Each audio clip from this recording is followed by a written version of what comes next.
सुप्रभात। प्रस्तुत है आज का सुविचार। Every little thing counts in a crisis.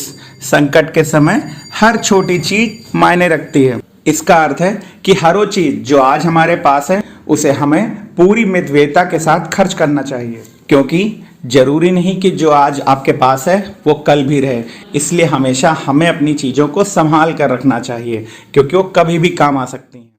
नमस्कार, आज की प्रार्थना सभा में आप सभी का स्वागत है। मैं उपस्थित हूँ आज के शब्द के साथ। आज का शब्द है वैली। वैली का अर्थ होता है घाटी। जिस प्रकार धरातल से असामान्य रूप से ऊंचे उठे हुए भाग को पहाड़ कहते हैं, उसी प्रकार धरातल से असामान्य रूप से नीचे हुए धरातल को घाटी कहते हैं। विश्व में अनेकों सुंदर सुंदर घाटियां हैं, जिनमें फूलों की घाटी विश्व प्रसिद्ध है। धन्यवाद। नमस्कार बच्चों, आज की पजल और आज की पहेली है, ऊपर से कुछ हरा भरा, अंदर से है भरा भरा, छिलके दूर हटा दो जी, बीज नहीं है खा लो जी। सोचो क्या है बच्चों? एक बार फिर ध्यान से सुनो। ऊपर से है कुछ हरा भरा, अंदर से है भरा भरा, छिलके दूर हटा दो जी, बीज नहीं है खा लो जी। सोचा? ठीक, बिल्कुल, केला। धन्यवाद। नमस्कार। इतिहास के पन्नों से आज ही के दिन 1623 में रामचरितमानस के रचयिता प्रसिद्ध कवि गोस्वामी तुलसीदास जी का निधन हुआ था। इनके पिता का नाम श्री आत्माराम दुबे तथा माता का नाम हुलसी था।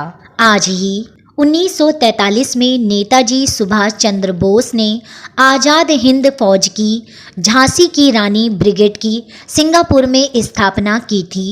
धन्यवाद। नमस्कार। अब चलते हैं आज के विशेष की ओर। आज का विशेष है आज़ाद हिंद फौज। द्वितीय विश्व युद्ध के दौरान सन 1942 में अंग्रेज़ों को भारत के कब्जे से स्वतंत्र कराने के लिए आज़ाद हिंद फौज या इंडियन नेशन आर्मी INA नामक सशस्त्र सेना का संगठन किया गया।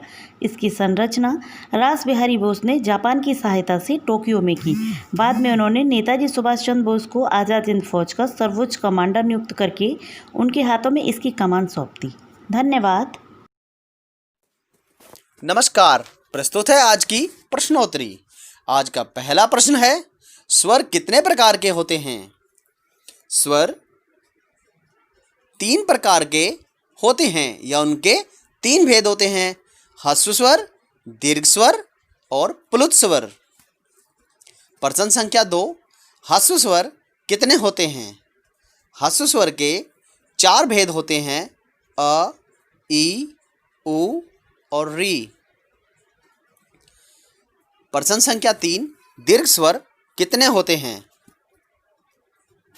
दीर्घ स्वर 7 होते हैं, आ, ई, उ, ए, ऐ, ओ, औ। प्रश्न संख्या 4, प्लुत स्वर का उदाहरण बताओ। प्लुत स्वर का उदाहरण है ओम, ओ, उ और म। धन्यवाद। सुप्रभात बच्चों, आज की हमारी कविता है बया हमारी चिड़िया रानी। इसको लिखा है महादेवी वर्मा ने। बया हमारी चिड़िया रानी, तिनके लाकर महल बनाती, ऊंची डाली पर लटकाती, खेतों से फिर दाना लाती, नदियों से भर लाती पानी, तुझको दूर न जाने देंगे, दानों से आंगन भर देंगे, और हौज में भर देंगे हम मीठा मीठा ठंडा पानी। हेलो बच्चों, आज की कहानी बंद मुट्ठी और खुली मुट्ठी। एक आदमी के 2 पुत्र थे, राम और श्याम। दोनों थे तो सगे भाई, पर एक दूसरे के बिल्कुल विपरीत। जहाँ राम बहुत कंजूस था, वहीं श्याम को फिजूल खर्ची की आदत थी। दोनों की पत्नियां भी उनकी इस आदत से परेशान थीं। घर वालों ने दोनों को समझाने के बहुत प्रयास किए, पर ना राम अपनी कंजूसी छोड़ता और ना ही श्याम अपनी फिजूल खर्ची से बाज आता। एक बार गांव के करीब ही एक सिद्ध महात्मा का आगमन हुआ। वृद्ध पिता ने सोचा क्यों ना उन्हीं से इस समस्या का समाधान पूछा जाए, और अगले ही दिन वे महात्मा जी के पास पहुंचे। महात्मा जी ने ध्यानपूर्वक उनकी बातें सुनी और अगले दिन दोनों पुत्रों को लेकर आने को कहा। पिताजी तय समय पर पुत्रों को लेकर पहुंचे।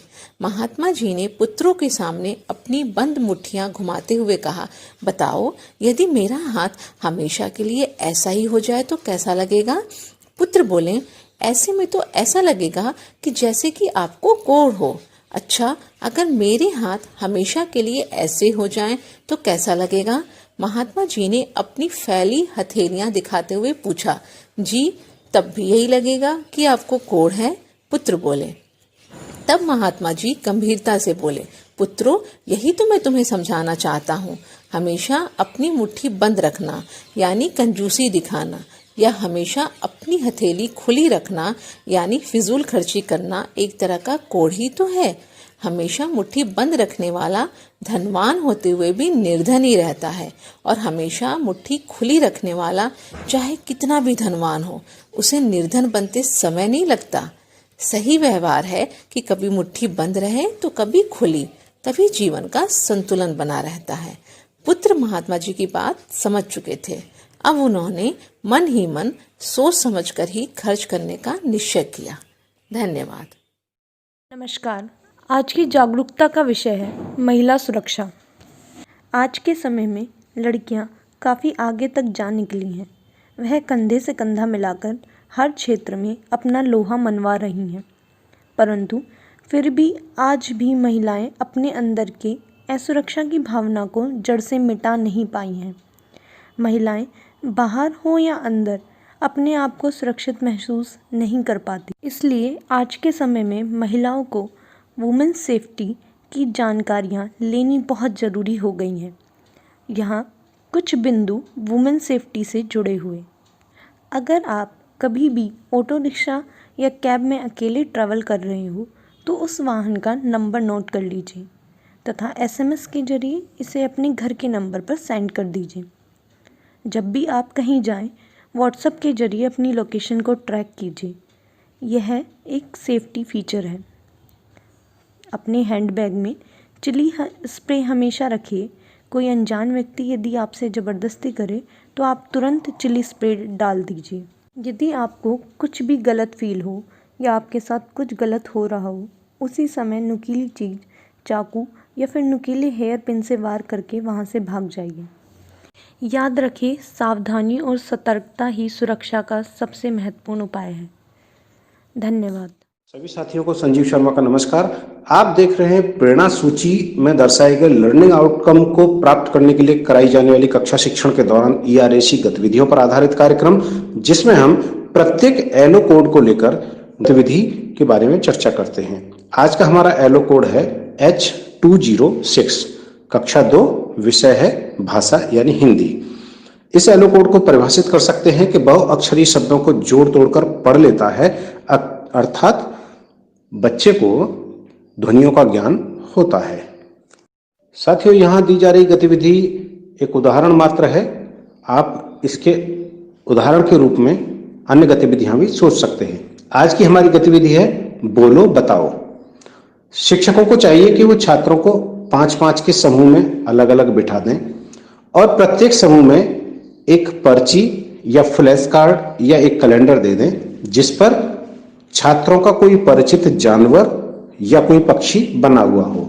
जैसे कि आमतौर पर छात्र परिचित होते हैं, गाय है, बकरी है, कुत्ता है, तोता है, कौवा है, मोर है, इनसे छात्र परिचित होते हैं।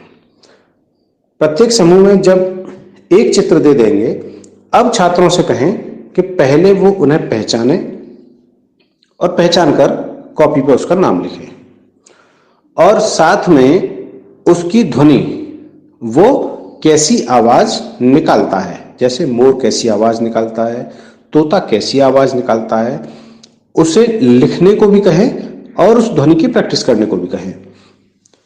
और साथ में समूह के अन्य छात्र एक एक करके उसके बारे में कोई एक बात बताएंगे। अर्थात किसी एक चित्र के विषय में उस जानवर या पक्षी की आवाज और उससे जुड़ी हुई कम से कम 5 बातें जरूर लिखी होंगी। जब यह प्रक्रिया पूरी हो जाए तो छात्रों के समूह से किसी भी एक छात्र द्वारा अपनी प्रस्तुति यानी समूह की प्रस्तुति देने के लिए कहें। जब वे प्रस्तुतियां दे रहे हों तो अन्य छात्र भी उन प्रस्तुतियों को ध्यान से देखें। समूह की प्रस्तुति के बाद यदि कोई अन्य छात्र भी उस प्रस्तुति में कुछ जोड़ना चाहता है या अन्य किसी प्रकार की ध्वनि से परिचित कराना चाहता है तो उसको भी यह अवसर दें और अंत में समेकन करते हुए प्रत्येक जानवर अथवा पशु के विषय में या पक्षी के विषय में स्पष्ट करें, जिससे छात्रों को ध्वनियों एवं उनसे जुड़े हुए पशु पक्षियों की अवधारणा स्पष्ट हो सके। तो इस प्रकार से गतिविधि के दौरान छात्रों का पूरा सहयोग करते रहें और उनकी मदद करते रहें। साथियों, कोई भी गतिविधि कराने से पहले हम बार बार यही कहते हैं कि ERAC को फॉलो कीजिए, यानी परिचित और पूर्ण रोचकता के साथ गतिविधि को आरंभ कीजिए और छात्रों के समक्ष ऐसी चुनौतियां पेश कीजिए कि वो सोचने के लिए मजबूर हों, और जब वो सोच रहे हों तो उनके द्वारा सोचे जा रहे विषयों का ज्ञानात्मक तरीके से यानी इस प्रकार से प्रयोग करें कि वास्तविक जीवन में उन चीजों का कहाँ और कैसे प्रयोग हो रहा है, और अंत में उसका समीकरण अवश्य करें। गतिविधि को रोचक बनाने के लिए आपको बहुत ज्यादा आवश्यकता है कि आप छात्रों के साथ पूरी तरह सक्रिय रहें, पर ध्यान रहे कि आपकी अपेक्षा छात्र अधिक सक्रिय होने चाहिए। तो कराते रहें गतिविधियां और हासिल करें प्रेरणा लक्ष्यों को। हम बनाएंगे प्रेरक प्रदेश उत्तर प्रदेश। जय हिंद, जय शिक्षा। सुन सुन सुन मेरी नन्ही सुन, सुन सुन सुन मेरी मुन्नी सुन, ज्ञान की गंगा बहे, प्रदेश ये प्रेरक बने। सर्वांगीण विकास हो, उन्नयन की बात हो, अभ्युदय की बात हो, शिक्षकों का साथ हो, बात हो उत्कर्ष की, अधिगम के परिणाम की, अब न कोई छूटेगा, बच्चा बच्चा